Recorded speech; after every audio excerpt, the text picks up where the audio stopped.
पवित्र बाइबल में मसीह का लहू नए नियम में कई स्थानों पर उपयोग किया गया है। जो यीशु मसीह हमारी जगह में खुद को रखा और प्रायश्चित के पूरे कार्य और खुद बलिदान हुआ। वो हमारे लिए मरा जो दुनिया में कोई नहीं कर सका, जो हमारे पापों के लिए मर सके यीशु के सिवा। वास्तविक मसीह का लहू शाब्दिक रूप से क्रूस के ऊपर अपने लहू को बहाया। वो पापियों के लिए मरा, अर्थात उसने अपने लहू को उनके लिए ही बहाया जो पापों से बचना चाहते हैं। मसीह के लहू में अभी तक असीमित लोगों के द्वारा किए हुए पापों के लिए प्रायश्चित की सामर्थ्य पाई जाती है और वे सभी जो उसके लहू में शरण लेते हैं बचाए जाते हैं। पहले पापों के प्रायश्चित के लिए एक माध्यम के रूप में मसीह के लहू की प्रतिछाया मूसा की व्यवस्था में पाई जाती है कि वर्ष में एक बार याजक पशु के लहू को मंदिर की वेदी के ऊपर भेंट स्वरूप लोगों के पापों के लिए चढ़ाना होता था। सच तो यह है कि इब्रानियों 9 अध्याय 22 पद व्यवस्था के अनुसार प्राय सब वस्तुएं लहू के द्वारा शुद्ध की जाती है और बिना लहू बहाए पाप की क्षमा नहीं है। नियम के अनुसार पशु का लहू प्रतिवर्ष पापों का स्मरण हुआ करते थे, क्योंकि ये अनहोना है कि बैलों और बकरों का लहू पापों को दूर करे। इब्रानियों 10 अध्याय 3 पद के अनुसार बार बार पाप के कारण बार बार भेंट चढ़ाना पड़ता था, इसीलिए इसे अपने प्रभाव में ढीली पड़ गई। इसीलिए खुदा ने सदैव के लिए एक बार बलिदान की प्रतिछाया दी, जिसे यीशु को क्रूस के ऊपर भेंट स्वरूप चढ़ा दिया। इब्रानियों 7 अध्याय 27 पद के अनुसार एक बार इस बलिदान को चढ़ा दिया गया, तब और अधिक अब बैल और बकरियों के लहू की आवश्यकता नहीं है।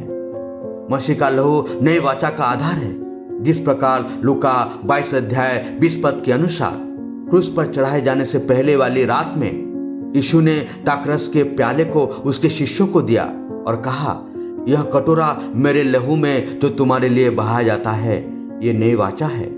प्याले में दाखरस का उंडेला जाना मसीह के लहू का प्रतीक है, जो उन सब के लिए उंडेला गया है जो उसके ऊपर आने वाले समय में विश्वास करेंगे। जब इस लहू को क्रूस के ऊपर उंडेला गया, तब यीशु ने पुराने वाचा में पशुओं के निरंतर दिए जाने वाले बलिदान की शर्तों को पूरा कर दिया, जबकि बैलों और बकरियों का लहू पाप के लिए एक स्मरण दिलाने वाला था।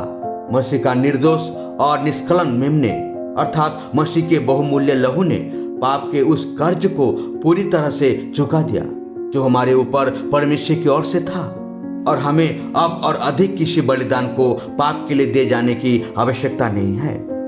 पहला पतरस 1 अध्याय 19 पद के अनुसार जब वो मर रहा था तब यीशु ने कहा था, पूरा हुआ, और उसका कहने का यही था कि छुटकारे का पूरा कार्य सदैव के लिए हमारे लिए अनंत छुटकारे को प्राप्त करने के द्वारा पूर्ण हो चुका था। इब्रानियों 9 अध्याय 12 पद के अनुसार ना केवल यीशु का लहू विश्वासियों को पाप और अनंतकालीन दंड से छुटकारा देता है, बल्कि इब्रानियों 9 अध्याय 14 पद के अनुसार साथ ही वो हमें विवेक के सनातन कामों से क्यों ना शुद्ध करेगा, ताकि हम जीवित परमेश्वर की सेवा करें। क्योंकि मसीह के लहू ने हमें छुटकारा दे दिया है, अब हम मसीह में नई सृष्टि हैं। 2 कोरिन्थियों 5 अध्याय 17 पद के अनुसार, और उसके लहू के द्वारा हमें जीवित परमेश्वर की सेवा करने, उसकी महिमा करने और उसके साथ सदैव के लिए प्रसन्न रहने के लिए पाप से स्वतंत्र कर दिया गया है। जब लहू की बात आती है तो हकीकत की बात आपके सामने रख दिया जाए तो आपके शरीर रोंगटे खड़े हो जाएंगी, जो दुनिया को हिला कर रख दिया। जी हाँ, एक सच्ची घटना, यीशु के खून अभी तक जिंदा है। खुद रन वाइट के मुख से सुनेंगे, जो रिसर्च करते समय गलगत्ता पहाड़ के अंदर जाकर कुछ ढूंढने लगे थे। 1999 में अपनी मृत्यु से पहले रन वाइट आश्चर्यजनक आर्कोलॉजिकल खोजों में अपने सनसनीखेज दावों के साथ अखबारों की खबरें बनाते थे। उनके रिसर्च में एक ये था कि यीशु के खून मिलने पर उसकी जान पड़ताल करने लगे। जब उनको पूछा गया जीसस के खून के बारे में, तो रॉन वाइट क्या कहते हैं, आइए इसे हम सुने। We won't be able to take second questions. I'm sorry if you're on your second one, please just step out. I love you, but we're running out of time. ठीक है, अब हम दूसरा प्रश्न नहीं ले पाएंगे। मुझे खेद है, यदि आप दूसरे प्रश्न पर हैं तो कृपया बाहर निकलें। मैं आपसे प्यार करता हूँ, लेकिन हमारे पास समय समाप्त हो रहा है। Real quickly, okay? हाँ, हम जल्दी पर ठीक हैं। हाँ, Dried blood is dead blood. Everybody knows that, all right? They can test the blood of the pharaohs, the mummies and the pharaohs, all right? There's certain things they can do. हर कोई जानता है सूखा खून मृत्यु खून है। ठीक है, वे फिरौन के खून का परीक्षण कर सकते हैं, फिरौन की मम्मियों का। ठीक है, कुछ चीजें हैं जो वे कर सकते हैं। They cannot get a chromosome count by any method I'm familiar with, all right? Things keep changing. I don't profess to know everything. उन्हें गुणसूत्र गणना नहीं मिल पाती किसी भी विधि से जिससे मैं परिचित हूँ।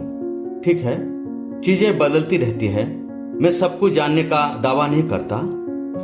However, there's no way I know that you get a chromosome count out of dead blood. You get DNA and some other things, but not a chromosome count, all right?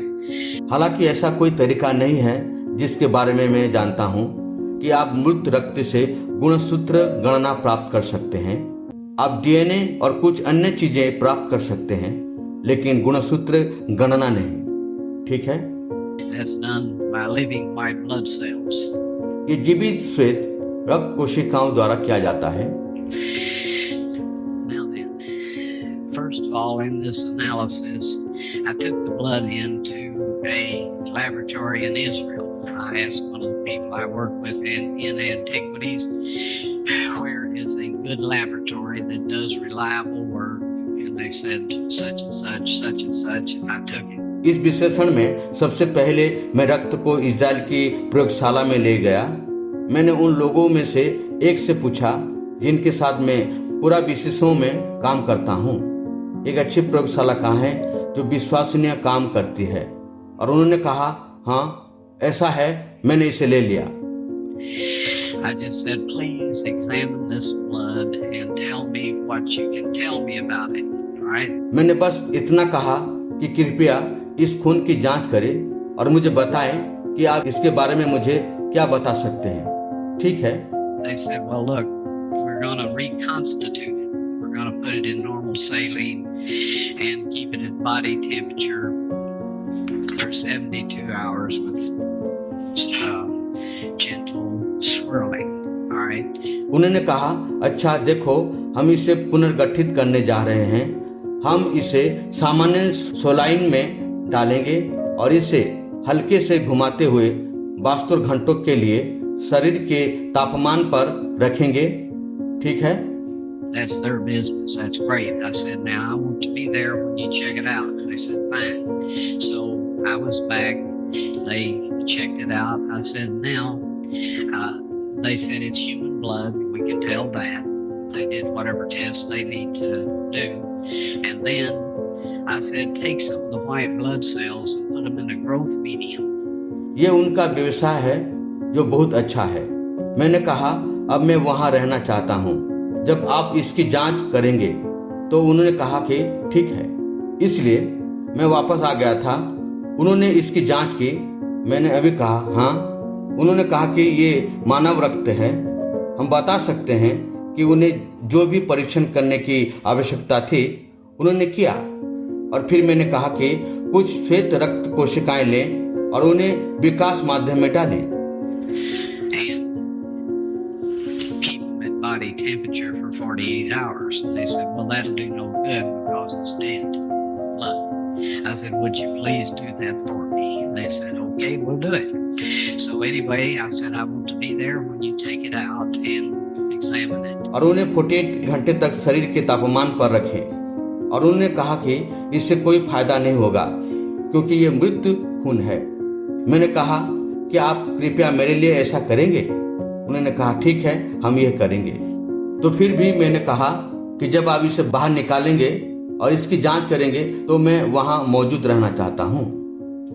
So I was back there. They took it out, examined it under microscope, and the one technician called the other one over there, and then they called the boss over there, and they were talking Hebrew a mile a minute there for a little bit, and they looked at me and they said, Mr. Wyatt, this human blood only has 24 chromosomes in it. तो मैं वहाँ वापस आ गया था। उन्होंने इसे बाहर निकाला और माइक्रोस्कोप के तहत इसकी जांच की, और एक टेक्नीशियन ने दूसरे को वहाँ बुलाया, और फिर उन्होंने मुख्य व्यक्ति को बुलाया, और वे थोड़ी देर के लिए 1 मिनट प्रति मिनट हिब्रू में बात कर रहे थे। और उन्होंने मुझे देखा और कहा, मिस्टर वाइट, इस रक्त में केवल 24 गुणसूत्र है। Everybody else has 46. You see, 23 from your mother, 23 from your father, 22 autosomes from your mother, 22 autosomes from your father. You get an X from your mother, you may get an X or Y from your father. All right? बाकी सभी के पास 46 है। आप अपनी माँ से 23 देखते हैं, अपने पिता से 23 ऑटोसोम, अपनी माँ से 22 ऑटोसोम, अपने पिता से 22 ऑटोसोम, आपको अपनी माँ से X मिलता है, आपको अपने पिता से X या Y मिलता है। ठीक है? This blood had 23 chromosomes from the mother's side, 1 Y chromosome only. You see, a child could not have developed if they hadn't had the autosomes from the mother. So all of his physical characteristics were determined by his mother's side of the family, her autosome. इस रक्त में मातृपक्ष से 23 गुणसूत्र थे, केवल एक Y गुणसूत्र। आप देखते हैं कि बच्चे का विकास नहीं हो पाता यदि उन्हें माँ से ऑटोसोम नहीं मिलता, इसीलिए उनकी सभी शारीरिक विशेषताएं उनकी माँ के परिवार के ऑटोसोम्स द्वारा निर्धारित की गई। His maleness was determined by this one Y that came from the source, not a human male. उसका पुरुषत्व इस Y से निर्धारित होता था जो किसी स्रोत से आया था, किसी मानव पुरुष से नहीं। Then they said, this blood is alive. And then they said, whose blood is this? तो उन्होंने कहा ये खून जिंदा है, और फिर उन्होंने कहा कि ये खून किसका है?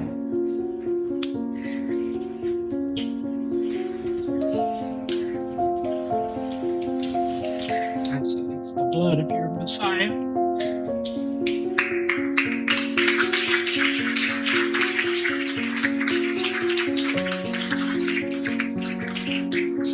मैंने कहा ये तुम्हारे मसीह का खून है। And I assure you, those men's lives have changed. और मैं आपको विश्वास दिलाता हूं कि उन पुरुषों के जीवन में बदलाव आया। देखा आपने किस तरह रॉन वाइट के गवाह यीशु के जिंदा खून के बारे में? इफिसियों 1:7 के अनुसार हमारे पापों को शुद्ध कर रहा है, हमारे जीवन को बदल रहा है। इसीलिए मेरे प्यारे भाई बहनों, अपने को सुधारे, परिवर्तित के राहों पर चले। समय और नहीं कि हम दुनिया के बुरे काम से चले, खुद को बुराई से दूर हटा दे, उस मार्ग पर चले जो यीशु के खून हमें सारे पापों से शुद्ध करता है। आमीन।